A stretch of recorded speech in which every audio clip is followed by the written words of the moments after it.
فمنهم من خسفنا به الأرض فمنهم من أرسلنا عليه حاصبا ومنهم من خسفنا به الأرض ومنهم من أغرقنا وما كان الله ليظلمهم ولكن كانوا أنفسهم يظلمون. او لوگو، ہم نے جتنی قوموں کے اوپر اپنا عذاب نازل کیا ہے ان کے کرتوتوں کی وجہ سے کیا ہے، ان کے گناہوں کی وجہ سے کیا ہے. کوئی قوم ایسی بھی آئی فَمِنْهُمْ مَنْ أَخَذَتْهُ الصَّيْحَةُ، اس قوم کے اوپر آسمان سے آواز کا عذاب آیا. وَمِنْهُمْ مَنْ أَرْسَلْنَا عَلَيْهِ حَاصِبًا، اور ایسے بھی قومیں آئی کہ آسمان سے پتھر ان کے اوپر برسایا گیا. وَمِنْهُمْ مَنْ خَسَفْنَا بِهِ الْأَرْضَ، اور ایسے بھی قومیں دنیا میں آئی اللہ نے زمین کے اندر ان کو دھسا دیا. وَمِنْهُمْ مَنْ رکھنا، اور ایسی بھی قومیں آئی جن کو اللہ نے ڈوبا ڈوبا کر کے مار دیا. اللہ کا عذاب آیا میرے بھائی. کیوں آیا؟ ان قوموں کے گناہوں کی وجہ سے. جب مسلمانوں نے قبرص کا قلعہ فتح کیا تو صحابی رسول حضرت سعد بن ابی وقاص رونے لگے. صحابہ نے پوچھا کہ بڑی عجیب بات ہے، یہ تو خوشی کا دن ہے، یہ تو وجے دیوس ہے، یہ تو وکٹری ڈے ہے، یہ تو خوش ہونے کا دن ہے، اور آپ رو رہے ہیں. حضرت سعد بن ابی وقاص بڑے مشہور صحابی ہیں. اللہ کے نبی نے 10 صحابہ کا نام لے کے ان کو جنتی کہا تھا. ان 10 صحابہ میں حضرت سعد بن ابی وقاص بھی. انہوں نے کہا لوگوں مجھے پتا ہے میں کیوں رو رہا ہوں. ان قوموں کے اوپر جن کے اوپر آج اللہ نے ہم کو غالب کیا ہے، ہم نے ان کے قلعہ کو فتح کیا ہے، ان کا انجام یہ کیوں ہوا؟ ہؤلاء قوم عصوا اللہ فسلطنا علیہم، انہوں نے اللہ کی نافرمانی کی، انہوں نے اللہ کو ناراض کیا، انہوں نے پاپ کیا، انہوں نے گناہ کیا، تو آج اللہ تعالیٰ نے ان کے اوپر ہم کو مسلط کر دیا. اور اگر کل یہی کمزوری ہمارے اندر آ جائے گی تو وہ دور بھی آئے گا جب اللہ تعالیٰ ہم کو نیچے کر دے گا، ان کو اوپر کر دے گا، ہم کو مغلوب کر دے گا، ان کو غالب کر دے گا. میں اس دن کے بارے میں سوچ کر کے رو رہا ہوں. عربی کی ایک کہاوت ہے من جد وجد، جو محنت کرے گا وہ پھل کھائے. ایک اور کہاوت ہے من قرع الباب ولج ولج، جو دروازے کو جا کے دروازے کو کھٹکھٹائے اور دروازے پہ جا کے ڈٹا رہے تو ایک نہ ایک دن دروازہ کھلے گا اور وہ اندر جائے. یہ دنیا کاہلوں کی دنیا نہیں ہے. جو کاہل ہو جائے، جو کام چور ہو جائے، جو اپنے ہاتھ پیر کو توڑ کے اللہ کی مدد کا انتظار کرے، اس قوم کے ہاتھ میں کبھی کچھ نہیں آیا ہے میرے بھائی. ہمت مردہ مدد خدا. انسان جب ہمت کرتا ہے تب اللہ تبارک و تعالیٰ کی مدد آتی ہے. آپ دکان نہیں کھولیں گے تو کسٹمر نہیں آئے گا، سامان نہیں بکے گا. شٹر گرا کر کے آپ اندر بیٹھے رہے کہ صاحب اللہ تعالیٰ رزاق ہے، روزی دینے والا ہے، آپ بے وقوف ٹھہریں گے، آپ کو دکان کھولنی پڑے گی. دنیا کا تو اصول یہی ہے، دنیا کا تو قاعدہ یہی ہے، آخرت کا بھی قاعدہ یہی ہے میرے بھائی. آخرت کا بھی قانون یہی ہے، اللہ کا نظام یہی ہے. اگر آپ محنت نہیں کریں گے، آپ کوشش نہیں کریں گے، آپ اپنے آپ کو ترقی دینے کے بارے میں سوچیں گے نہیں، تو دنیا کی کوئی سرکار، کوئی گورنمنٹ، کوئی مکھیہ منتری، کوئی پردھان منتری آپ کو وکاس لا کے نہیں دے گا. ابھی کل میں کٹیہار کے علاقے میں تھا، مجھے وہاں کے لوگوں نے بتایا پورا علاقہ تعلیم میں اس قدر پیچھے ہے، پورے گاؤں میں کوئی ایک آدمی میٹرک پاس نہیں ہے، 12th پاس نہیں. اور ہم صاحب رونا روتے ہیں کہ صاحب ہمارے ساتھ بڑا ظلم ہو رہا ہے، سرکاری نوکریاں ہمیں نہیں مل رہی ہیں، ہم جو ہے بڑے آفیسز میں ہماری کوئی گنتی نہیں ہے. اپنے محنت کتنی جو محنت کرتا ہے. اسی کٹیہار کے علاقے میں کل ایک نوجوان سے ملاقات ہوئی، وہ میرے مدرسے میں، میرے مادر علمی میں جہاں میں نے تعلیم حاصل کی ہے، جامعہ سلفیہ بنارس سے اس لڑکے نے تعلیم حاصل کی، قرآن کا حافظ بنا، 10 سال جامعہ سلفیہ میں پڑھائی کی، دلی گیا اور جامعہ ملیہ اسلامیہ کے اندر اس نے ایڈمیشن لیا، گریجویشن کیا، پھر 1 سال اس نے ٹرانسلیشن کا کورس کیا، اور اس کے بعد کٹیہار کے ایک ہاسپٹل میں ایک ڈاکٹر نسیم اختر صاحب ہے، ان کا ہاسپٹل ہے، انہوں نے اس لڑکے کے ٹیلنٹ کو دیکھ کر کے کہا کہ تم ہمارے ہاسپٹل کے مینیجر بن جاؤ. اس ہاسپٹل کا وہ مینیجر بن گیا. اس کے بعد بھی اس نے پڑھائی کو نہیں چھوڑا. جب اس نے دیکھا کہ میں یہ کام کر رہا ہوں، اس نے ایم بی اے میں ایڈمیشن لیا اور آج وہ کٹیہار میں بیٹھ کر کے ایم بی اے کر رہا ہے. اور ابھی اللہ کے فضل و کرم سے وہاں بہار میں کوئی گورنمنٹ جاب بھاشا ادھیکاری کی، لینگویج آفیسر کی کوئی جاب نکلی ہے، اس میں اس لڑکے نے انرولمنٹ کیا، اس کا فارم بھرا اور ابھی اس کا سلیکشن ہونے والا ہے. اس نے محنت کی اور اس لڑکے نے مجھ سے کہا، اس نے کہا کہ شیخ صاحب میرے بھائی، میں آج جو بھی ہوں میں کبھی کبھی محسوس کرتا ہوں اللہ نے میرے سینے میں جو قرآن رکھا ہے اس قرآن کی برکت ہے. جس قوم کا 5 سال کا بچہ قرآن یاد کر سکتا ہے، اس قوم کا بچہ ڈاکٹر کیوں نہیں بن سکتا؟ اس قوم کا بچہ عدالت میں جج کیوں نہیں بن سکتا؟ اس قوم کا بچہ وکیل کیوں نہیں بن سکتا؟ آج کیس ہمارا رہے اور لڑنے والے غیر مسلم رہے، ہماری کمیونٹی کے پاس اچھے وکیل نہیں. میرے بھائیوں، ہمیں اس چیز پر غور کرنا پڑے گا. ہمیں اپنے آپ کو طاقتور بنانا پڑے گا، مضبوط بنانا پڑے گا، اپنی کمیونٹی کے بارے میں سوچنا پڑے گا. مسلمانوں کی بستیوں میں اچھے ہاسپٹلز نہیں ہیں، مسلمانوں کی بستیوں میں اچھے اسکول نہیں ہیں. اپنے بچوں کو اسٹینڈرڈ تعلیم دینے کے لیے ہم غیروں کے اداروں میں بھیجتے ہیں، تو پھر ہم کیوں چلاتے ہیں جب اتنے آزادی کے اتنے سالوں کے بعد ہم اس لیول پر نہیں پہنچے کہ ہم اچھے اسکول کھول سکیں، اچھے ادارے کھول سکیں، اچھے ہاسپٹل کھول سکیں. ہم دوسروں کے محتاج بنے ہیں، تو پھر ہم کیوں کہتے ہیں صاحب اللہ کی مدد کیوں نہیں آ رہی ہے؟ میرے بھائیوں، اللہ کے نبی بدر کے میدان میں 313 مسلمانوں کو لے کر کے گئے. اللہ کے نبی چاہتے اپنے گھر میں بیٹھے رہتے اور دعا کرتے اللہ سے، اے اللہ ہم بڑے کمزور ہیں، ہم پر دشمن حملہ کرنے والا ہے، تو ہماری مدد فرما. نہیں، نبی اکرم صلی اللہ علیہ وسلم بدر کے میدان میں جاتے ہیں، 313 صحابہ آپ کے ساتھ ہیں، اور اگلے دن 17 رمضان کی تاریخ ہے، بدر کی لڑائی ہونے والی ہے.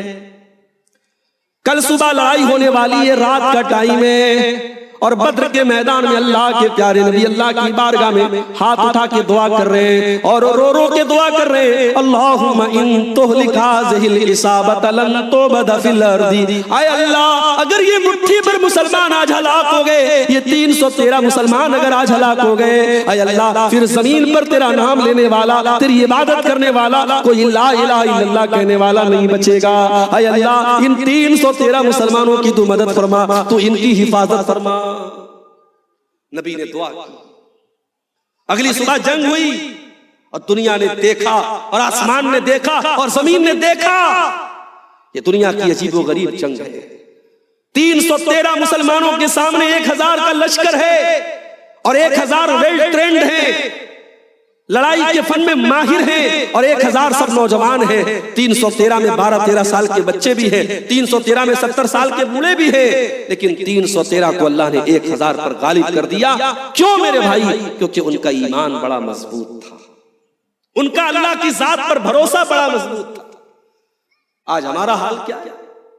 ابھی ہمارے ایک دوست بتانے لگے، اسی گاجول کے بارے میں، مالدہ کے بارے میں بتانے لگے، کتنے مسلمان ہیں ان کو توحید کے بارے میں بتاؤ اور شرک کے بارے میں بتاؤ تو کہتے صاحب کسی مورتی، کسی اسٹیچو پر پھول چڑھانا، اس کا سمان کرنا، اس کی عزت کرنا، اس میں کہاں سے شرک آ گیا؟ ان کو نہیں سمجھ میں آ رہا ہے کہ یہ شرک ہے. یہ حالت ہے ہماری قوم کی. ہمیں توحید کا مطلب نہیں پتا، ہمیں شرک کا مطلب نہیں پتا. ہمارے اتر پردیش میں لکھنؤ سے 300 مسلمان، نام کے مسلمان، لکھنؤ سے پیدل سفر کر کے ایک بت خانے کی زیارت کرنے کے لیے اور بت کی زیارت کرنے کے لیے اپنے لکھنؤ سے اپنے گھر سے نکلتے ہیں، اور میڈیا میں ان کی بڑی تعریف ہوتی ہے، صاحب یہ سچے مسلمان ہیں، یہ جو ہے ہر دھرم کا سمان کرتے ہیں. یاد رکھو، ہر دھرم کا سمان کرنا ایک الگ بات ہے اور اپنے مذہب پر قائم رہنا ایک الگ بات ہے. سمان ہم سب کا کرتے ہیں، ہم کسی کی بے عزتی نہیں کرتے، ہم کسی بھی مذہب کی جو بڑی شخصیت ہے ہم اس کو برا بھلا نہ کہتے ہیں، نہ کہنے والوں کو ہم صحیح مانتے ہیں. لیکن ہم توحید اور ایمان والے ہیں، ہم توحید سے سمجھوتا نہیں کر سکتے. اللہ کے پیارے نبی کی زندگی آپ اٹھا کے دیکھیے، آپ کے اوپر کتنے مشکل دور آئے۔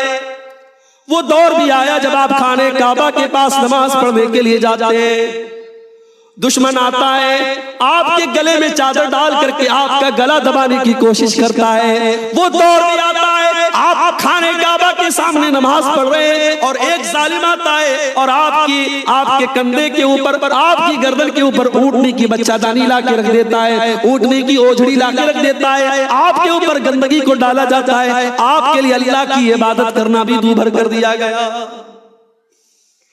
میرے نبی کی زندگی میں وہ دور بھی آیا جب 3 سال تک آپ کے پورے خاندان کا بائیکاٹ کر دیا گیا۔ 3 سال تک پورے مکہ میں اناج آتا ہے، لیکن محمد رسول اللہ کے خاندان والوں کو اناج کا ایک دانہ بھی نہیں دیا جاتا ہے۔ پتے چبا چبا کے محمد رسول اللہ نے اور آپ کے خاندان والوں نے دن کاٹے تھے میرے بھائی۔ 3 سال کا عرصہ آپ نے کاٹا تھا، اور سیرت نگار لکھتے اور علماء لکھتے کہ انہی 3 سالوں میں اللہ کے نبی کی صحت بہت گر گئی، اور آپ کے چچا ابو طالب تو اسی میں بیمار ہو کر کے انتقال آگے کر گئے۔ وہ دور بھی آپ نے دیکھا تھا، ان ساری مصیبتوں کو آپ نے جھیلا، مگر توحید سے سمجھوتا نہیں کیا، ایمان سے سمجھوتا نہیں کیا آپ نے۔ مکہ والے آپ کے پاس آتے، اے محمد صلی اللہ علیہ وسلم، ہم آپ کے لیے ایک آفر لے کے آئے ہیں، چلو ایک کام کرو، ایک دن ہم اللہ کی عبادت کریں گے اور کسی بت کے آگے ہم سر نہیں جھکائیں گے، اور ایک دن آپ ہمارے معبودوں کے آگے سر جھکا لیجئے، ایک دن آپ والی ہم کر لیں، ایک دن ہماری والی آپ کر لیں، سمجھوتا کر لیتے، کمپرومائز کر لیتے۔ میرے نبی نے کیا جواب دیا؟ قل یا ایھا الکافرون لا اعبد ما تعبدون ولا انتم عابدون ما اعبد ولا انا عابد ما عبدتم ولا انتم عابدون ما اعبد لکم دینکم ولی دین۔ اے کافرو، اے اللہ کا انکار کرنے والو، اے میری رسالت کا انکار کرنے والو، جس کی عبادت تم کرتے ہو اس کی عبادت میں نہیں کر سکتا، اور جس کی عبادت میں کرتا ہوں اس کی عبادت جب تک تم شرک کر رہے ہو اس کی عبادت نہیں کر سکتے۔ تم اپنے دین پر چلو، ہم اپنے دین پر چلتے ہیں۔ آج ہمارا مسلمان توحید کو چھوڑ رہا ہے میرے بھائی، اور درد تو تب ہوتا ہے، اور تکلیف تو تب ہوتی ہے، اور پیڑا تو تب ہوتی ہے جب کسی مدرسے کا پڑھا ہوا لڑکا، کسی مدرسے کی پڑھی ہوئی لڑکی کے بارے میں ہم سنتے صاحب وہ مرتد ہوتی۔ ابھی سنا ہوگا آپ نے، ہمارے یو پی کے بریلی سے ایک نیوز آئی، مدرسے میں 8 سال پڑھنے والی لڑکی مرتد ہو گئی۔ بہار کے ارریا سے ایک نیوز آئی، کہ ایک ایسا لڑکا، ایک ایسا نوجوان جو 10 سال مدرسے میں پڑھتا ہے، پھر مکہ میں پڑھتا ہے، مدینہ میں پڑھتا ہے، وہ کسی غیر مسلم لڑکی سے شادی کرنے کے لیے مرتد ہو جاتا ہے اور اسلام کو چھوڑ دیتا ہے۔ ہمارا ایمان اتنا حقیر ہو گیا، ہمارا دین اتنا سستا ہو گیا، ہمارا دین اتنا ہلکا ہو گیا، کسی نے آئی لو یو بول دیا، کسی نے محبت کا اقرار کر لیا، کسی نے فیس بک پر ڈورے ڈال دیے، اور ہماری بہن بھٹک گئی، ہماری بیٹیاں بھٹک گئی، ہمارے لڑکے بھٹک گئے۔ اتنا کمزور تو ہمارا ایمان نہیں تھا میرے بھائی، ہماری تاریخ اور ہمارا اتہاس اتنا کمزور تو نہیں رہا۔ ہم نے تو تاریخ میں بلال کو دیکھا ہے، بلال ہینڈسم نہیں ہے، بلال بہت خوبصورت نہیں ہے، گورا چٹا نہیں ہے، بلال کالے ہیں، بلال حبشہ کے رہنے والے ہیں، کالے کلوٹے ہیں بلال۔ بلال کو ان کا مالک تپتی ہوئی ریت پر لٹا دیتا ہے، اور بلال کے سینے پر گرم پتھر رکھا جاتا ہے، اور بلال سے کہا جاتا ہے بلال تو محمد کا دین چھوڑ دے، تو اسلام چھوڑ دے، تو ایمان چھوڑ دے۔ بلال کی منہ سے آواز بڑی مشکل سے نکلتی ہے، بلال گرم پتھر کے نیچے دبے ہیں، بلال کی پیٹھ کی چربی پگھل رہی ہے، مگر بلال کی زبان سے ہلکی سی آواز آتی ہے، بلال کہتے احد احد احد، میرا پروردگار ایک ہے، میرا رب ایک ہے، میرا اللہ ایک ہے۔ یہ سر جھکے گا تو اسے ایک اللہ کے آگے جھکے گا، یہ پیشانی جھکے گی تو اسے ایک اللہ کے آگے جھکے گی۔ میرے بھائیوں، یہ ہماری تاریخ تو یہ تھی۔ میری ماں اور بہنوں، کبھی موقع ملے فیس بک کی ریلز دیکھنے سے اور انسٹاگرام کے اور جو ہے فیس بک کے ویڈیو اور شارٹس دیکھنے سے اگر فرصت ملے تو کبھی اپنے نبی کی صحابیات کی زندگی بھی اٹھا کے دیکھو، انہوں نے کیسی زندگی گزاری تھی۔ سمیہ بنت خیاط کا واقعہ اٹھا کر کے دیکھ لینا میری ماں بہن. ان کا جوان بیٹا عمار بھی سامنے ہے, ان کا شوہر یاسر بھی سامنے ہے, اور ابو جہل کہتا ہے اے سمیہ اگر تو نے اسلام کو نہیں چھوڑا, تو نے محمد رسول اللہ کا دین نہیں چھوڑا, اے سمیہ تیرے جوان بیٹے کے سامنے تجھے ننگا کر دیں گے, تیرے بدن کے کپڑے اتار لیں گے. ایک ماں کے لیے کیا اس سے بھی بڑی شرم کی بات ہو سکتی ہے کہ اس کے جوان بیٹے کے سامنے اس کو ننگا کر دیا جائے؟ سمیہ تیری عظمت پر میں قربان جاؤں, سمیہ تیری استقامت پر میں فدا ہو جاؤں, سمیہ تیرے ایمان پر میں قربان ہو جاؤں. سمیہ نے کہا ابو جہل تجھے جو کرنا ہو کر لے. سمیہ اپنے نبی کے دین کو چھوڑنے والی نہیں. چشم فلک نے یہ منظر بھی دیکھا کہ ایک بوڑھی عورت کے بدن کے کپڑے اتار لیے گئے اس کے جوان بیٹے کے سامنے, اسے ننگا کر دیا گیا. سمیہ نے ننگا ہو جانا گوارا کر لیا, ایمان کو نہیں چھوڑا میرے بھائی, توحید کو نہیں چھوڑا. پھر ابو جہل نے نیزہ اٹھایا اور بڑی بے دردی سے اور بڑی بے شرمی سے اور بڑی بے غیرتی سے اس بوڑھی عورت کا خاتمہ کیا. میرے بھائیوں اس عورت نے جان دے دی, اپنا خون قربان کر دیا اللہ کی راہ میں, مگر توحید اور ایمان کو نہیں چھوڑا. آج تو چند ٹکوں میں ایمان بکتا ہے, چند ٹکوں میں اسلام بکتا ہے. بڑا نازک دور ہے میرے بھائی. اپنے بچوں کے ایمان کی فکر کرو, اپنے بچوں کے توحید کی فکر کرو. اس غلط فہمی میں مت رہو ہم تو گاجول کے رہنے والے ہیں, ہم تو مالدہ کے رہنے والے ہیں, ہم تو کلیا چک کے رہنے والے ہیں, باپ دادا سے مسلمان ہیں, باپ دادا سے اہل حدیث ہیں, باپ دادا سے توحید والے ہیں. آنے والی نسل کا کیا ہوگا آپ نہیں جانتے میرے بھائی. اپنے بچوں کی توحید اتنی مضبوط کرو, ان کا ایمان اتنا مضبوط کرو, دنیا کی کوئی طاقت ان کے ایمان کو چھین نہ سکے. ارے ہم کیا اور ہماری اوقات کیا. جب ابراہیم علیہ السلام جیسا پیغمبر دعا کرتا ہے, جب اپنے بیوی بچے کو چھوڑ کے ابراہیم علیہ السلام جانے لگے مکہ میں, تو کیا دعا کرتے ہیں؟ وَإِذْ قَالَ إِبْرَاهِيمُ رَبِّ اجْعَلْ هَٰذَا الْبَلَدَ آمِنًا وَاجْنُبْنِي وَبَنِيَّ أَن نَّعْبُدَ الْأَصْنَامَ. ابراہیم علیہ السلام دعا کرتے ہیں اللہ میرے بچوں کو, میری اولاد کو تو شرک سے بچانا, بت پرستی سے بچانا. اے اللہ میری اولاد کبھی غیر اللہ کے در پہ سر نہ جھکائے, کسی بت کے آگے سر نہ جھکائے. اے اللہ میری اولاد کی عقیدے کی حفاظت کرنا, میری اولاد کی توحید کی حفاظت کرنا. ہمارے یہاں باپ مرنے لگتا ہے, باپ مرنے کے پہلے اپنے بچوں کو بلاتا ہے اور بچوں کو زمین کے بارے میں بتاتا ہے, جائیداد کا کاغذ دیتا ہے, ماں کے زیورات کے بارے میں بتاتا ہے, زمین اور جائیداد کی بات کرتا ہے. لیکن میرے پیارے بھائیوں ذرا تاریخ کے پڑھنے پلٹو اور ہزاروں سال پہلے ایک باپ کا آخری ٹائم آتا ہے. باپ کے 12 بیٹے ہیں, باپ کا آخری ٹائم ہے, اور باپ کے 12 بیٹے ہیں, اور باپ مرنے کے ٹائم اپنے 12 بیٹوں سے کیا کہہ کے جاتا ہے؟ ام کنتم شہداء اذ حضر یعقوب الموت اذ قال لبنیہ ما تعبدون من بعدی. او لوگوں ذرا یاد کرو جب حضرت یعقوب کی موت کا ٹائم آیا, ان کے 12 بیٹے ان کے سامنے موجود ہیں, اور یعقوب علیہ السلام اپنے 12 بیٹوں سے کہتے ہیں میرے بچوں یہ بتاؤ کہ میرے بعد تم کس دین پر چلو گے, تم کس کی عبادت کرو گے؟ بچے کہتے ہیں ابا جان ہم ایک اللہ کی عبادت کریں گے, ہم توحید کے اوپر قائم رہیں گے. توحید کی حفاظت کرو میرے بھائی. بڑا نازک دور ہے یہ, اور اسی دور کی طرف اشارہ کرتے ہوئے اللہ کے نبی نے فرمایا تھا بادروا بالاعمال فتنا كقطع الليل المظلم. اے میری امت کے لوگوں نیکی کرنے میں دیر نہ کرو اس سے پہلے کہ فتنوں کا دور آ جائے, اور اتنے فتنے پیدا ہو جائیں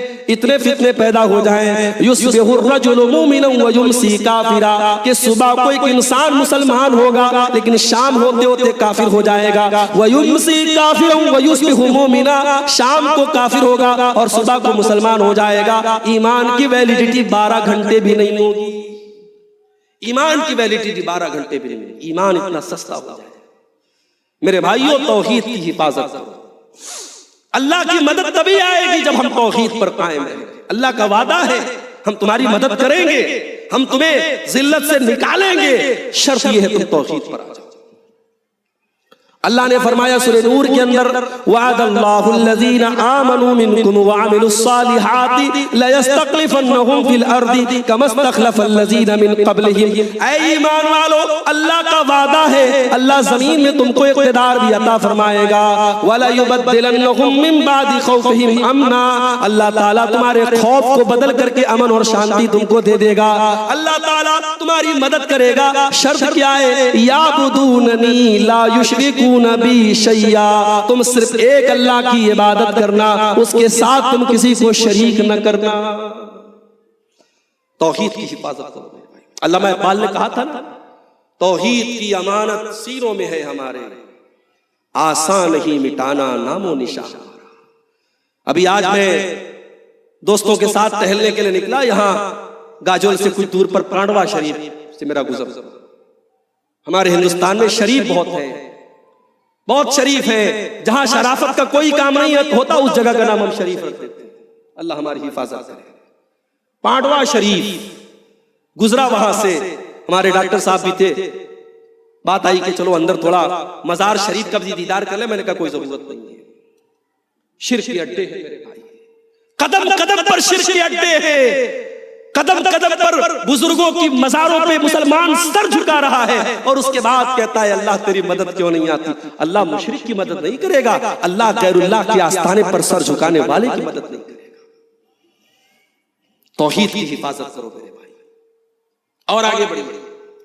امت کی بربادی اور امت کے زوال اور امت کے پیچھے رہنے کی دوسری وجہ، امت اپنے نبی کے طریقے کو چھوڑ کر بدعت میں پڑ گئی۔ ابھی پچھلے دنوں رجب کی 27 تاریخ تھی، میرے واٹس ایپ پر ایک میسج آیا، مولانا صاحب آج کے دن ہمارے گاؤں میں لوگ روزہ رکھے ہوئے۔ میں نے کہا کون سا روزہ رکھا ہے؟ کہنے لگے ہزاری روزہ رکھا ہے، ایک روزہ کا ثواب 1000 روزے کے برابر۔ میں نے پوچھا بھائی یہ ہزاری روزہ کیوں رکھا ہے لوگوں نے؟ جواب ملا مولانا صاحب آج 27 تاریخ ہے رجب کی، آج کے دن اللہ کے نبی کو معراج کا سفر کرایا گیا تھا۔ ہمارے علماء بیٹھے ہیں، ہمارے مدرسے کے اساتذہ بیٹھے ہیں، ان سے پوچھو کہ اللہ کے نبی کو جو معراج کا واقعہ ہوا یہ کون سے مہینے کو چھوڑ دو، کون سی تاریخ کو چھوڑ دو، کون سے ورش ہوا، کون سے سال ہوا، اس کا بھی کوئی کنفرمیشن ہمیں حدیث کی کتابوں میں نہیں ملتا۔ معراج کا واقعہ کب ہوا کچھ پتا نہیں، اور یہاں 27 تاریخ کو معراج کی تاریخ بنا لیا۔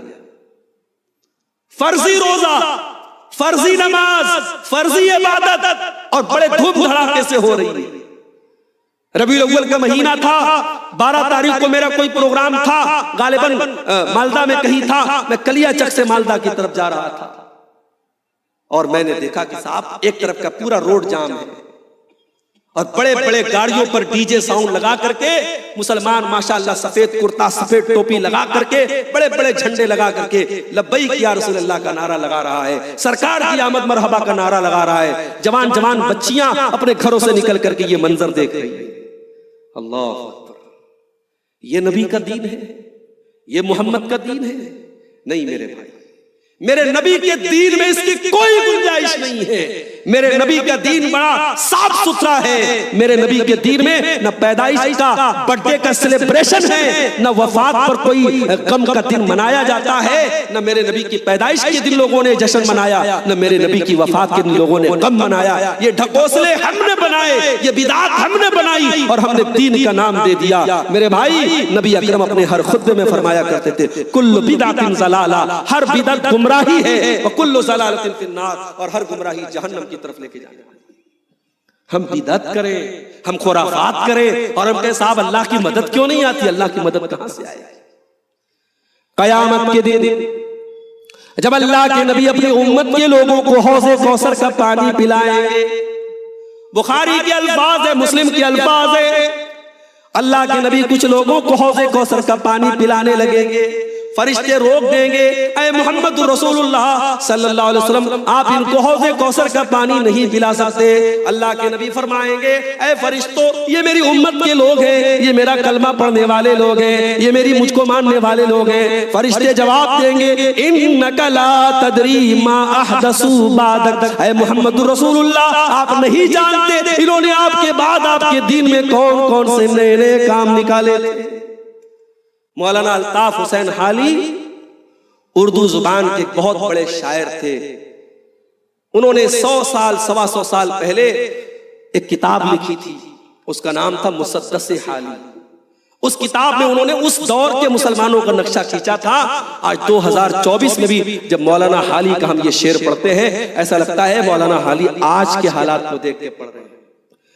کرے غیر گر بت کی پوجا تو کافر، کواکب میں مانے کرشمہ تو کافر، جھکے آگ پر بہر سجدہ تو کافر، جو ٹھہرا اے بیٹا خدا کا تو کافر، مگر مومنوں پر کشادہ ہے راہیں، پرستش کرے شوق سے جس کی چاہے، نبی کو جو چاہے خدا کر دکھائے، اماموں کا رتبہ نبی سے بڑھائے، مزاروں پہ جا جا کے نظریں چڑھائے، شہیدوں سے جا جا کے مانگے دعائیں، نہ توحید میں کچھ فرق اس سے آوے، نہ اسلام بگڑے نہ ایمان جاوے۔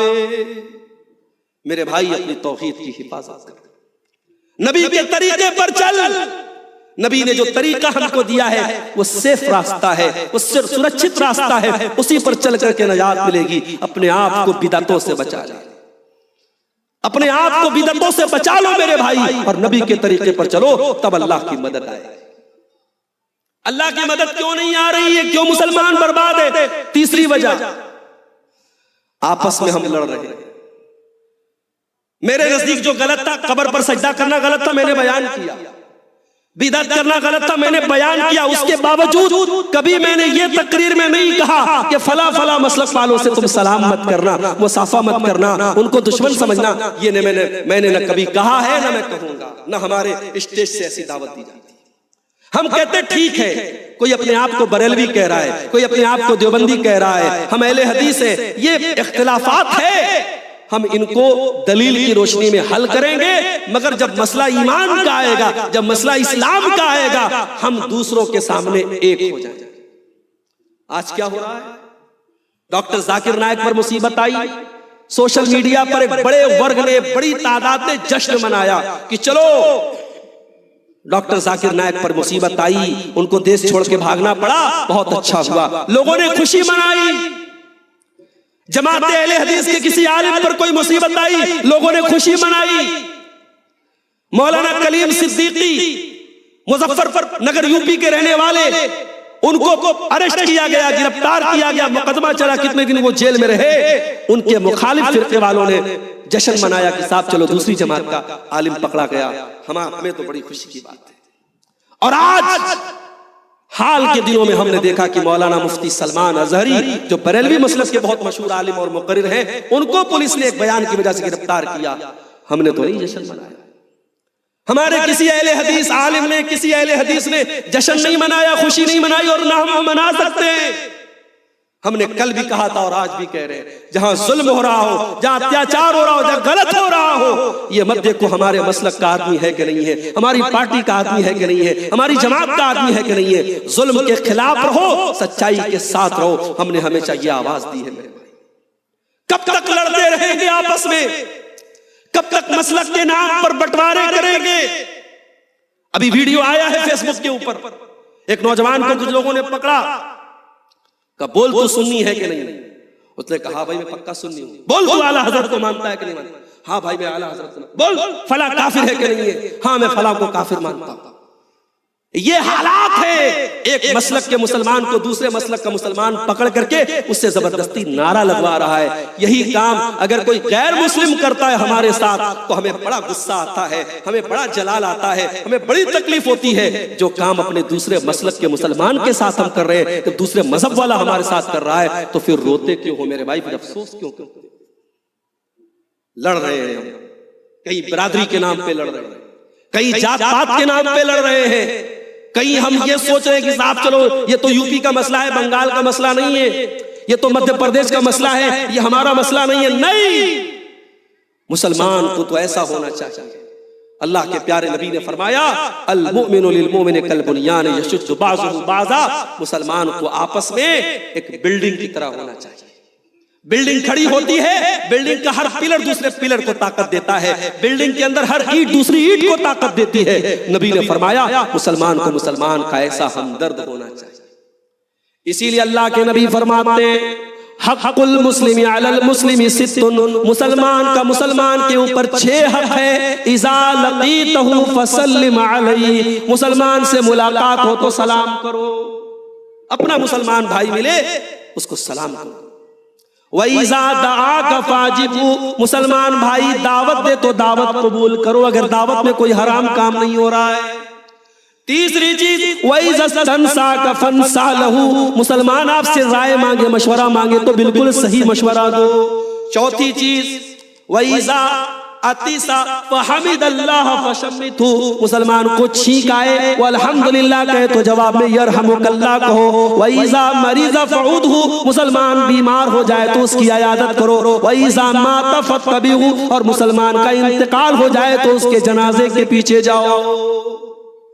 یہ حق بتایا اللہ کے نبی نے، ادھیکار ہے ایک مسلمان کا دوسرے مسلمان. ہم صاحب لڑ رہے ہیں آپس میں. یاد رکھو میرے بھائی جتنا ہم لڑیں گے اتنا ہم کمزور ہوتے چلے جائیں گے. جا کے اتہاس پڑھ کے دیکھ لو، دنیا کے نقشے پر ایک ملک ہے اس کا نام آج کے دور میں اسپین ہے. کسی زمانے میں اس کو اندلس کہا جاتا تھا. وہ مسلمانوں کی حکومت تھی، سینکڑوں مسجدیں تھی، سینکڑوں مدرسے تھے، ہزاروں علماء تھے. آج اندلس میں کوئی مسجد نہیں ہے، کوئی عالم نہیں ہے، کوئی مسلمان نہیں ہے. مسلمان کو مٹا دیا گیا وہاں سے. اتہاس پڑھ کے دیکھو اندلس میں یہ حالات کیوں پیدا ہوئے؟ کیونکہ وہاں مسلمان آپس میں لڑتے تھے، چھوٹی چھوٹی حکومتیں قائم کر لی، چھوٹی چھوٹی حکومتیں قائم کر لی. اور جب دشمن نے حملہ کیا تو انہوں نے اپنے ہی مسلمان بھائی کے خلاف اپنے دشمن کا ساتھ دیا. نتیجہ یہ نکلا سب کو دشمنوں نے ختم کر کے آج اسپین میں مسجدوں کو استبل بنا دیا گیا، ڈانس کرنے کا اڈا بنا دیا گیا، شراب کا بار بنا دیا گیا. مسجدیں ختم، اسلام ختم، مسلمان وہاں سے ختم کر دیے گئے. میرے بھائیوں اپنے اتیت سے سیکھو، اپنے ماضی سے سیکھو، اپنے ورتمان کو صحیح کرو تبھی آپ کا بھوشیہ صحیح ہوگا. آپس میں لڑنا بند کرو اور آگے بڑھو. اگر دنیا میں یہ چاہتے ہو کہ ہماری ذلت اور رسوائی ختم ہو جائے تو ایک کام اور کرنا پڑے گا. ہمیں اور آپ کو آخرت کی فکر کرنا ہے. دنیا پرستی کو اپنے اندر سے نکالنا ہوگا. آج کتنے مسلمان ہیں ان کی زندگی کا مقصد صرف دنیا ہے. وہ سوتے ہیں دنیا کے لیے، وہ جاگتے ہیں دنیا کے لیے. صبح جب سے نیند کھلتی ہے تب سے لے کر کے رات کو بستر پہ جانے تک صرف دنیا کے بارے میں سوچتے ہیں، آخرت کے بارے میں نہیں سوچتے. ہمیں قرآن کریم میں جو دعا سکھائی گئی ربنا آتنا فی الدنیا حسنہ وفی الآخرۃ حسنہ وقنا عذاب النار. اے اللہ ہماری دنیا کو بھی تو اچھا بنا دے اور ہماری آخرت کو بھی تو اچھا بنا دے، اور اے اللہ تو جہنم کے عذاب سے ہم کو بچا لے. یہ ایک مسلمان کی مینٹیلٹی ہونی چاہیے. ہمیں آخرت کی چنتا ہونی چاہیے. دنیا میں کتنے دن رہنا ہے؟ 50 سال، 60 سال، 70 سال. اس کے بعد تو مر جانا ہے نا میرے بھائی. نوجوان یہ سوچتا ہے صاحب ابھی تو جوانی ہے، گلچھرے اڑا لو، موج مستی کر لو. کیا پتا جوانی کے بعد بڑھاپا تجھے نصیب ہوگا کہ نہیں ہوگا.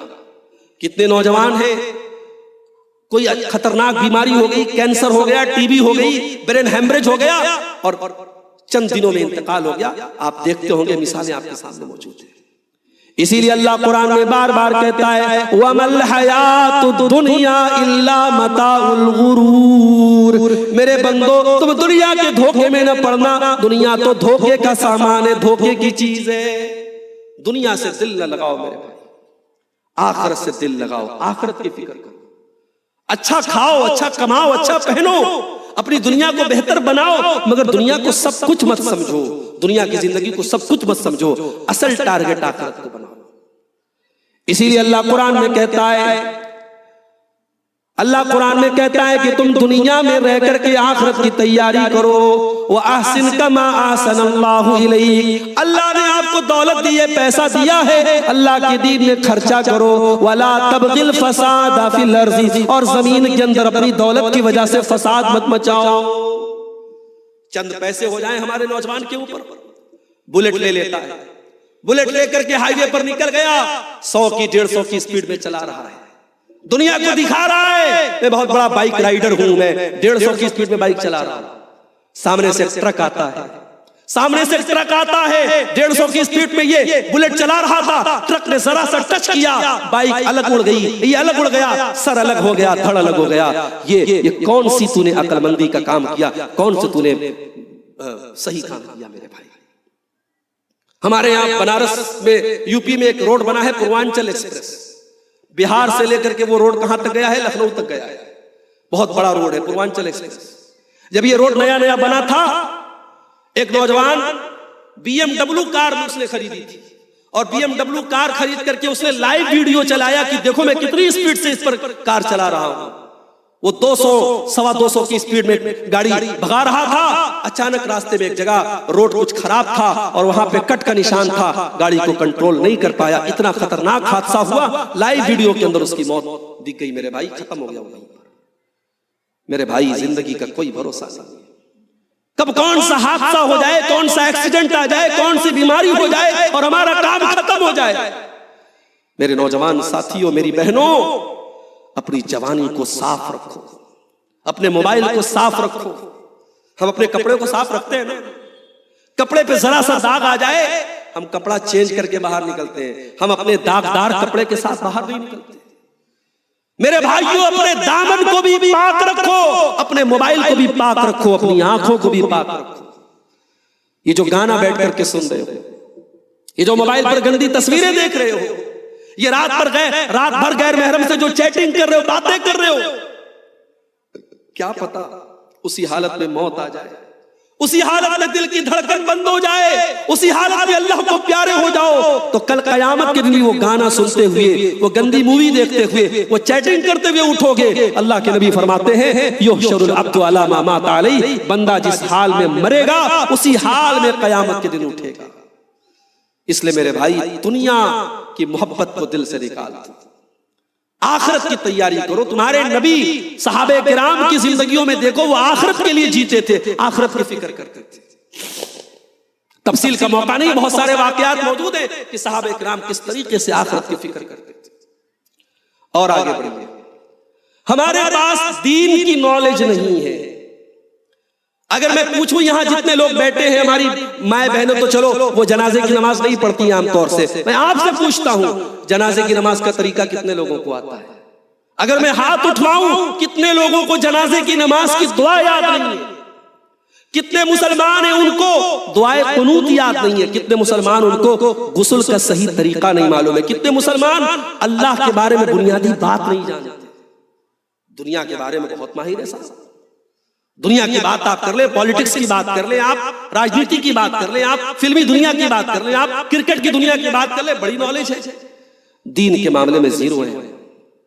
میرے پیارے ساتھیو, اللہ قرآن میں کہتا ہے یعلمون ظاہرا من الحیات الدنیا وہم عن الآخرۃ ہم غافلون. یہ بے ایمان لوگوں کی نشانی ہے, یہ کافر کی نشانی ہے, یہ مشرک کی نشانی ہے کہ وہ دنیا کے بارے میں بڑی نالج رکھتا ہے لیکن آخرت کے بارے میں کوئی نالج نہیں رکھتا.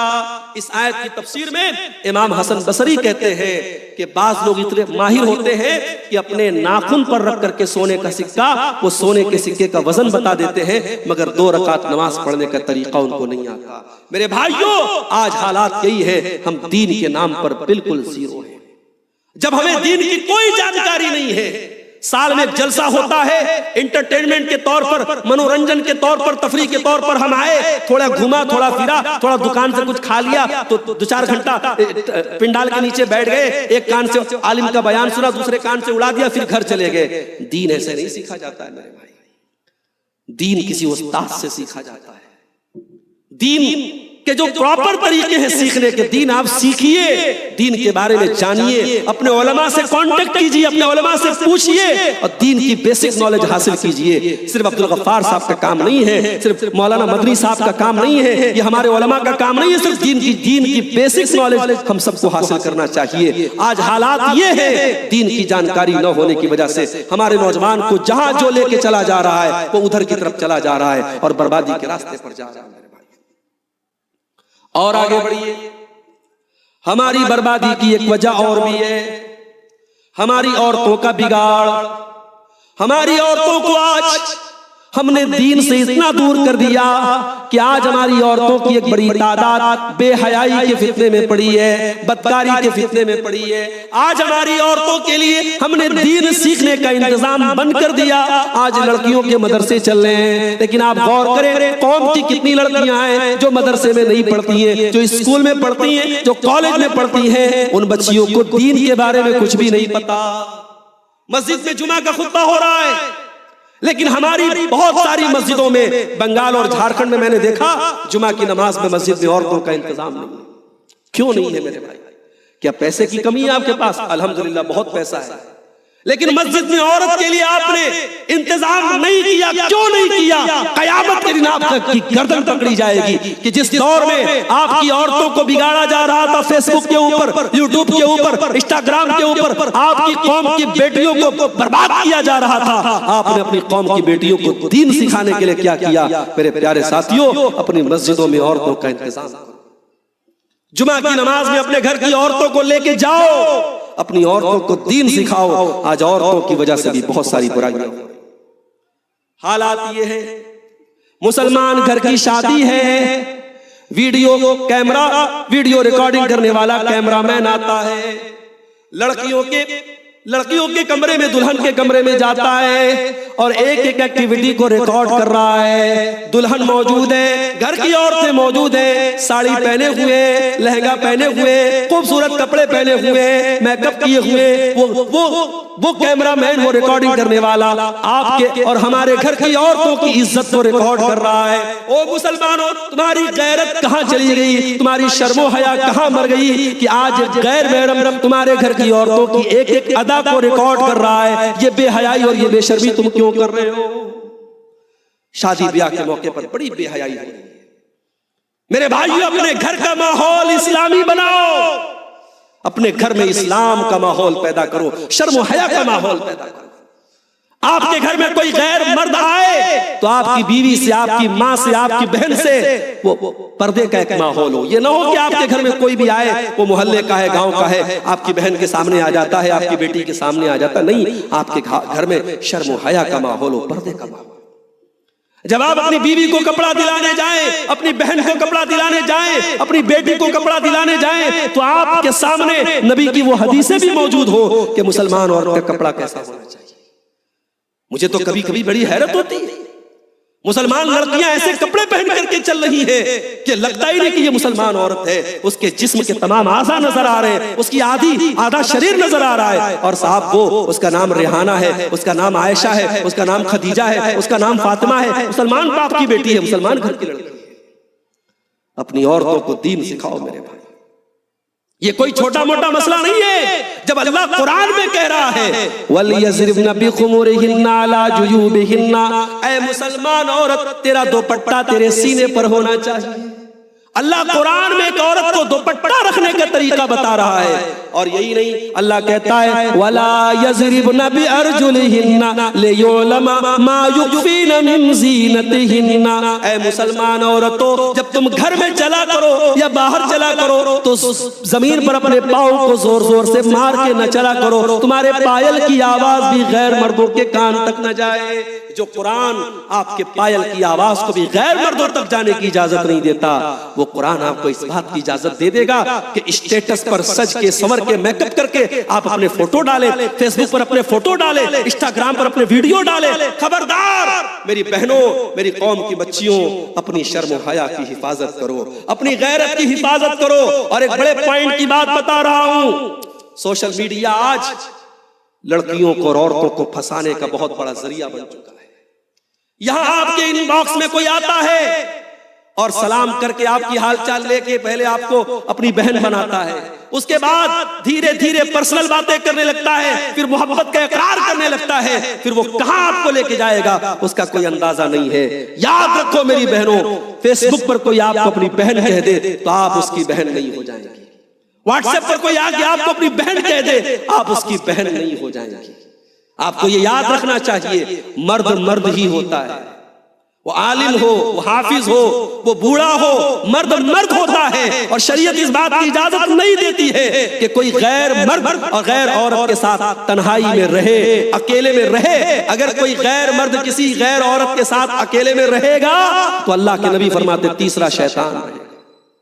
جوان لڑکیوں کو ٹیوشن پڑھانے کے لیے آپ جو ہے کسی حافظ جی کو، کسی قاری صاحب کو، کسی مولوی صاحب کو بلاتے، غلط ہے، یہ مناسب نہیں ہے، صحیح نہیں ہے۔ یہ اکیلے کمرے میں بیٹھ کر کے وہ پڑھ رہی ہے، جوان بیٹی ہے، اور حافظ صاحب اور قاری صاحب پڑھا رہے۔ کیوں نہیں آپ نے، جب وہ بچی چھوٹی سی تھی، جب وہ 6 سال کی تھی، 8 سال کی تھی، آپ نے قرآن اس کو کیوں نہیں پڑھایا؟ اور اگر بچی بڑی ہو گئی ہے اور قرآن پڑھنا چاہتی ہے تو کسی عورت ٹیوٹر کا انتظام کرو۔ جوان لڑکی کو کسی مرد سے ٹیوشن پڑھوانا میرے بھائیوں، یہ اپنے بچوں کو اور بچیوں کو زناکاری کے خطرے میں ڈالنے کے برابر ہے۔ اسلام بڑا صاف ستھرا دین ہے، اسلام ہمیں زنا کے قریب بھی جانے سے منع کرتا ہے۔ وَلَا تَقْرَبُوا الزِّنَا إِنَّهُ كَانَ فَاحِشَةً وَسَاءَ سَبِيلًا، زنا کے تمہیں قریب بھی نہیں جانا ہے۔ اور اسی لیے اسلام نے پردے کا حکم دیا ہے، اسلام نے محرم اور غیر محرم کا حکم دیا ہے، اسلام نے ایک عورت کو دوپٹہ رکھنے کا حکم دیا ہے، ایک عورت کو گھر سے پردے میں نکلنے کا حکم دیا ہے۔ اپنے گھر کی عورتوں کی اصلاح کرو میرے بھائی۔ اور میری ماں اور بہنوں، برا مت ماننا، آپ کا جنت میں جانا آسان کام ہے مردوں کے مقابلے۔ آج تک آپ نے یہ حدیث سنی ہوگی، جہنم میں عورتیں زیادہ جائیں گی۔ میں وہ حدیث آپ کو نہیں سنا رہا ہوں، میں دوسری حدیث آپ کو سنا رہا ہوں۔ عورت کا جہنم میں جانا آپ نے سنا ہوگا، میں عورت جنت میں کیسے جائے گی طریقہ بتا رہا ہوں۔ عورت 4 کام کر لے جنت میں چلی جائے، 5واں کوئی کام نہیں کرنا ہے۔ 4 کام اگر صحیح طریقے سے کر لے عورت جنت میں چلی جائے گی۔ اذا صلت المرأة خمسها وصامت شهرها واطاعت زوجها واحسنت فرجها، جو عورت 5 ٹائم کی نماز کی پابندی کرتی ہے، جو عورت رمضان کے روزے رکھتی ہے، جو عورت اپنے شادی کے بعد اپنے شوہر کی خدمت کرتی ہے، اس کی اطاعت کرتی ہے، اور جو عورت اپنی عزت و آبرو کی حفاظت کرتی ہے، جس عورت کے اندر یہ 4 چیزیں پیدا ہو جائیں، اللہ کے نبی فرماتے دخلت من ای ابواب الجنت شاء، ایسی عورت جنت کے جس دروازے سے چاہے جنت میں جا سکتی ہے۔ جنت کے سارے گیٹ اللہ تعالیٰ کھول دے گا، تو چلی جا تجھے جس گیٹ میں سے جانا ہو۔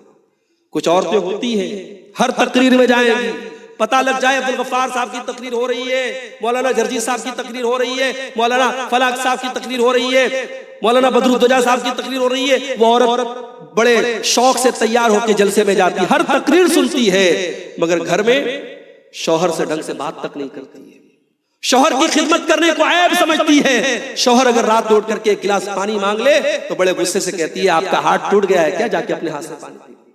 اپنے شوہر کی خدمت کرنے کو، اپنے شوہر کی اطاعت کرنے کو عیب سمجھتی ہے۔ میری ماں اور بہنوں، کان کھول کر کے سن لو، تہجد پڑھ لینے سے، نماز پڑھ لینے سے اور تقریر سن لینے سے آپ نیک نہیں بن جائے گی۔ ایک شادی شدہ عورت جب تک اپنے شوہر کی خدمت نہ کرے، اپنے شوہر کی اطاعت نہ کرے، اور ایک قدم اور آگے بڑھ کے کہتا ہوں، جب تک اپنے شوہر کے لیے میک اپ نہ کرے، ایک شادی شدہ عورت جب تک اپنے شوہر کے لیے سجے اور سورے اور اپنے شوہر کو مائل نہ کرے، ایسی عورت دیندار نہیں ہے، ایسی عورت نیک نہیں ہے۔ ایک شادی شدہ عورت کی ذمہ داری ہے اپنے شوہر کا خیال رکھے، اس کے جذبات کا خیال رکھے۔ نبی اکرم کے پاس ایک عورت آتی ہے، اللہ کے نبی پوچھتے ہیں تمہاری شادی ہو گئی ہے؟ کہتی ہاں اللہ کے نبی شادی ہو گئی ہے۔ آپ نے پوچھا تم اپنے شوہر کے ساتھ کیسا سلوک کرتی ہو، کیسا ویوہار کرتی ہو؟ کہتی اے اللہ کے نبی میں اپنے شوہر کی بہت عزت کرتی ہوں، بہت خدمت کرتی ہوں، کوئی کمی نہیں کرتی ہوں۔ اللہ کے نبی نے فرمایا دیکھو فانظری اینما انت منہ، دیکھ لو، تم غور کر لو، تمہارا شوہر ہی تمہاری جنت بھی ہے اور تمہارا شوہر ہی تمہاری جہنم بھی ہے۔ اس کا حق ادا نہیں کیا، اس کو ناراض کیا، اس کا جائز حق اس کو نہیں دیا تو جہنم تمہارے لیے تیار ہے۔ میری پیاری ماں اور بہنوں، یہ ہمیں اور آپ کو یاد رکھنا چاہیے۔ ایک عورت یہ 4 کام کر لے تو وہ جنت میں چلی جائے گی۔ اور آگے بڑھیں، ہمارے اوپر اللہ کی مدد نہیں آ رہی، ہم ذلیل ہیں، ہم پریشان ہیں. کیوں ہیں؟ میں 2-3 چیزیں اور بیان کر کے بات ختم کروں گا. ہم اس لیے بھی ذلیل ہیں، اللہ پر بھروسہ کم ہو گیا ہے. ہمیں کبھی کبھی لگتا ہے یار ہم ہی کو کیوں مارا جا رہا ہے، ہم ہی کو کیوں پیٹا جا رہا ہے، ہمارے ہی اوپر مصیبتیں کیوں آ رہی ہیں. یاد رکھو میرے بھائی، یہ کوئی نیا دور نہیں ہے، یہ کوئی نئی بات نہیں ہے. ہمارے اتہاس میں اس سے بھی بڑے بڑے دور آئے ہیں. یاد کرو اللہ کے نبی کی سیرت کا وہ واقعہ جب آپ ہجرت کی رات اپنے دوست ابو بکر صدیق کے ساتھ جا رہے تھے.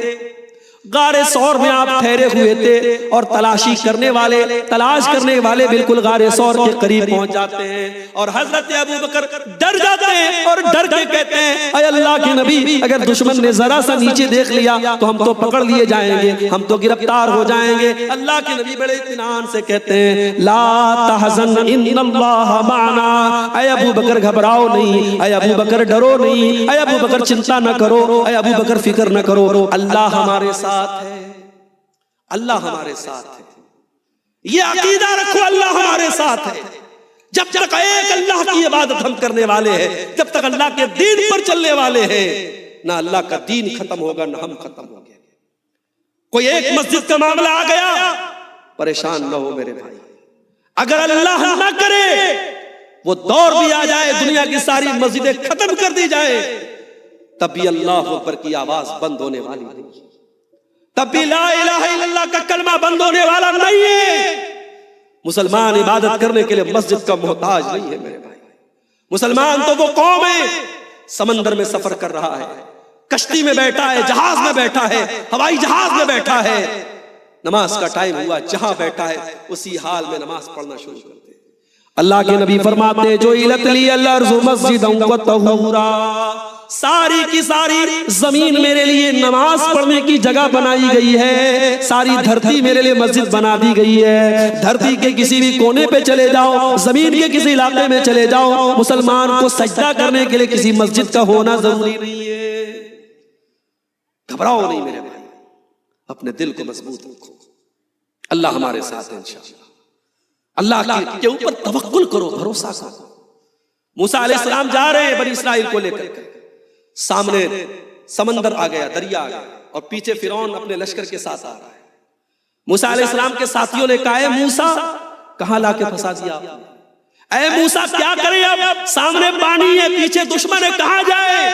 انا لمدرکون، اب تو ہم گرفتار ہو جائیں گے، پکڑ لیے جائیں گے، فرعون تو چن چن کے مارے گا ہمیں. موسیٰ علیہ السلام نے بڑے اطمینان سے کہا ان معی ربی سیہدین، میرا رب میرے ساتھ ہے، میرا اللہ میرے ساتھ ہے، میرا رب میرے ساتھ ہے، میرا اللہ ضرور کوئی نہ کوئی راستہ نکالے گا. موسیٰ علیہ السلام نے اتنے اطمینان سے جواب دیا، ان کو اللہ کی ذات پر اتنا یقین تھا، اتنا وشواس تھا، اتنا بھروسہ تھا. اللہ نے حکم دیا فَأَوْحَيْنَا إِلَى مُوسَىٰ أَنِ اضْرِبْ بِعَصَاكَ الْبَحْرَ، اللہ نے حکم دیا اے موسیٰ تم اپنی لاٹھی کو پانی کے اوپر مارو. موسیٰ نے پانی کے اوپر اپنی لاٹھی کو مارا اور پانی میں راستہ بن گیا، پانی دونوں طرف پہاڑوں کی طرح رک گیا. اگر آج بھی اللہ کی ذات پر بھروسہ ہو میرے بھائی، پانی میں راستہ بن سکتا ہے، دریا میں راستہ بن سکتا ہے. ڈرنے کی ضرورت نہیں ہے، پریشان ہونے کی، اللہ کے دین پر قائم رہو. لیکن ہاں اس کا مطلب یہ بھی نہیں ہے کہ ہم اپنے آپ کو بزدل بنا لیں. ہمیں کوئی مار رہا ہے، ہم پر کوئی ظلم کر رہا ہے اور ہم کھڑے ہو کے انتظار کریں آ تو مجھے مار، آ تو میرے اوپر ظلم کر. نہیں، اپنے آپ کو زمانے کے تقاضوں کے مطابق ایسا بناؤ کہ دشمن آپ کی طرف نظر اٹھا کے نہ دیکھے. اس ملک کی بات کر رہا ہوں، اس ملک میں اپنے آپ کو اتنا ڈیولپ کرو، اتنا پروگریسو بناؤ، اپنے آپ کو اتنا مضبوط کر لو کہ ملک کی کوئی بھی حکومت آپ کے سہایتا کے بغیر، آپ کی مدد کے بغیر اس ملک کے وکاس اور ملک کے ڈیولپمنٹ کا کوئی راستہ طے نہ کرے. ملک کی ترقی آپ کے بغیر نہ ہو سکے. اپنے آپ کو ایسا بنانا. ہم سے چھوٹی چھوٹی کمیونٹیز دیش میں موجود ہیں، جین مذہب کے لوگ موجود ہیں، سکھ مذہب کے لوگ موجود ہیں، بڑی چھوٹی سی کمیونٹی. ہم تو اس ملک میں کروڑوں کی تعداد میں ہیں. ہمیں اگنور نہیں کیا جا سکتا، ہمیں نظر انداز نہیں کیا جا سکتا. اپنے وجود کو اتنا مضبوط بناؤ کہ کوئی بھی آپ کے اوپر اتیاچار نہ کر سکے، کوئی آپ کے اوپر ظلم نہ کر سکے میرے بھائی. اور آخری چیز بیان کر کے بات ختم کر رہا ہوں میرے بھائیوں، اللہ نے ہمیں جو بھی عزت دی، جو بھی سمان دیا، وہ اسلام کے ذریعے دیا ہے. ہمیں دنیا میں جو بھی مقام ملا اسلام کے ذریعے ملا. کبھی بھی اپنے اسلام کے اوپر شرمندہ مت ہونا، کبھی اپنے آپ کو چھوٹا مت سمجھنا کہ ارے ہم تو مسلمان ہیں. نہیں، حضرت عمر کہا کرتے تھے ان اللہ اعزنا بالاسلام، اللہ تعالیٰ نے ہمیں اسلام کے ذریعے عزت دی ہے، اور جب ہم کسی اور چیز میں عزت تلاش کریں گے اللہ تعالیٰ ہمیں ذلیل کر دے گا، اللہ تعالیٰ ہمیں رسوا کر دے گا. اسلام پر قائم رہو میرے بھائی، قائم رہو گے، اللہ کا وعدہ ہے وَأَلَّوِ اسْتَقَامُوا عَلَى الطَّرِيقِ وَأَلَّوِ اسْتَقَامُوا عَلَى الطَّرِيقَةِ لَأَسْقَيْنَاهُمْ مَاءً غَدَقًا. اے میرے بندو، اگر تم اللہ کے دین پر چلتے رہتے، اللہ کے دین پر قائم رہتے، تم آسمان سے بہت بارش کرتے، تمہیں کبھی کوئی پریشانی نہ ہوتی. اللہ کے دین پر چلتے رہو. اللہ نے جب اپنے نبی کے صحابہ سے کہا یا ایھا الذین آمنوا ان تنصروا اللہ ینصرکم ویثبت اقدامکم، اے ایمان والو جب تم اللہ کے دین کی مدد کرو گے اللہ تمہاری مدد کرے گا. جب نبی کے صحابہ سے یہ کہا جا رہا ہے تو ہماری اور آپ کی کیا غلطی ہے؟ کبھی غور کرنا، صبح سے لے کے شام تک ہم نے دین کے لیے کیا کیا، کتنا پیسہ دین کے اوپر خرچ کیا، کتنا سمے دین کے اوپر لگایا، کتنی انرجی دین کے اوپر خرچ کی. جب قرآن میں اللہ کہہ رہا ہے جب تم اپنے دین کی مدد کرو گے، اپنے اللہ کے دین کی مدد کرو گے تب اللہ تمہاری مدد کرے گا. میرے پیارے ساتھیوں، ہمیں دین کی کوئی جانکاری نہیں، ہم دین پر چلتے نہیں، دین سے ہمارا کوئی رشتہ نہیں، ہم نام کے مسلمان بنے ہیں. ہم صاحب لنگی پہن رہے، ٹوپی لگا رہے، گوشت کھا رہے، ہم نے سمجھا صاحب مسلمان ہو گئے. علامہ اقبال نے بڑی سچی بات کہی تھی، چمی گویم مسلمانم بلرزم، جب میں کہتا ہوں کہ میں مسلمان ہوں تو میں کانپ جاتا ہوں. جب میں کہتا ہوں کہ میں مسلمان ہوں تو میں کانپ جاتا ہوں کہ دانم مشکلات لا الارا. مجھے پتا ہے یہ کلمہ آسان نہیں ہے، اس کلمے کو پڑھنے کے بعد مصیبتیں تو آئیں گی، دشواریاں تو آئیں گی، میں جانتا ہوں، اس لیے میں کانپ جاتا ہوں. میرے بھائی، اپنے دین کی رسپانسبلٹی کو سمجھو، اپنے مذہب کی ذمہ داری کو سمجھو. اس ملک میں آنے والا دور انشاءاللہ آپ کے لیے بہترین دور ہے، شرط یہ ہے ہم اپنی ذمہ داریوں کو سمجھیں. آج دوسری قومیں آپ دیکھیں، اس دنیا میں کئی مثالیں ہمارے سامنے موجود ہے. جاپان پر حملہ ہوا اور کتنا خطرناک ایٹم بم کا حملہ ہوا، لیکن اس کے بعد جاپان نے اپنے بچوں کو پڑھا لکھا کے اور ٹیکنالوجی میں اپنے آپ کو اتنا ڈیولپ کیا کہ آج ٹیکنالوجی کی بات آتی ہے تو جاپان کا اپنا ایک مقام ہوتا ہے. اس ملک میں دیکھیے، سکھوں کی تاریخ اٹھا کے دیکھیے، 1984 میں کتنا بڑا دنگا ہوا اور کتنی بڑی تعداد میں سکھ مارے گئے، مگر کیا سکھ ختم ہو گئے؟ نہیں، سکھوں نے اپنی قوم پر، اپنی تعلیم پر توجہ دی اور آج ملک کے بڑے بڑے عہدے پر سکھ لوگ وراجمان ہیں. میرے پیارے ساتھیوں، اگر آپ خود اپنے مقام کو سمجھ لیں اور اپنی تعلیم پر، اپنی تربیت پر اور اپنے دین پر توجہ دیں، انشاءاللہ آپ کی ترقی کو کوئی نہیں روک سکتا. دعا ہے رب العالمین سے اللہ تعالی ہم سب کو اپنے دین پر چلنے والا بنا دے. رب العالمین ہمیں دین کا علم اپنے بچوں کو سکھانے والا بنا دے. رب العالمین ہماری مسجدوں کی حفاظت فرمائے. رب العالمین ہمارے علماء کی حفاظت فرمائے. رب العالمین ہمارے نوجوانوں کو صحیح راستے پر چلنے کی توفیق عطا فرمائے. رب العالمین ہماری ماؤں بہنوں کو اسلامی تعلیمات پر چلنے کی توفیق عطا فرمائے. اللہ ہمارے نوجوانوں کو بے حیائی سے بچائے، بدکاری سے بچائے. جو ہم میں بیمار ہیں اللہ ان کو شفا عطا فرمائے. جو بے قصور آج جیلوں میں ہیں، بے قصور ان کو پھنسایا گیا ہے، اللہ ان بے قصور بھائیوں کی رہائی کا انتظام کر دے. اللہ ہمارے وہ بھائی جو دنیا کے کسی بھی کونے میں مظلوم ہیں، مجبور ہیں، مقہور ہیں، ان پر ظلم و ستم ہو رہا ہے، اللہ دست غیب سے ان کی مدد فرمائے. رب العالمین ہمیں شریروں کے شر سے بچائے، حاسدوں کی حسد سے بچائے، ظالموں کے ظلم سے بچائے. اللہ ہمیں ہر وہ طاقت جو ہم پر ظلم کرتی ہے اللہ اس کو ناکام کر دے. اللہ ہمارے ملک میں امن، چین و سکون نازل فرمائے. اللہ ہمارے ملک میں تمام مذہب کے لوگوں کو مل جل کر کے رہنے کی توفیق عطا فرمائے. ربنا تقبل منا انك انت السميع العليم وتب علينا انك انت التواب الرحيم. وصلى الله تعالى على نبينا محمد وعلى اله وصحبه اجمعين. والسلام عليكم ورحمة الله وبركاته.